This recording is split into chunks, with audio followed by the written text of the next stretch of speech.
खरं तर शाळेत येताना असं वाटायचं की नको जायला शाळेत. एवढा डोंगर उतरा पुन्हा चढा आणि अभ्यास केला नाही की मार्क लय भ्या वाटायचं. इथं बसलेल्या सगळ्या जणांनी असं वाटत असत. पण शाळेपासून लांब राहिल्यावर कळतंय की शाळा किती भारी असते. तिच्यासारखं सुख कशातच नाही. शाळेत जाताना काम करणारी माणसं बघायचं आणि वाटायचं की ह्यांचं बरं आहे. काय बी करा कसं बी राहा. पण तसं नाही.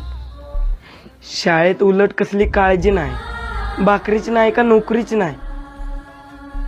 फक्त अभ्यासच करायचा. माहित आहे अभ्यास लय सोपा नाही.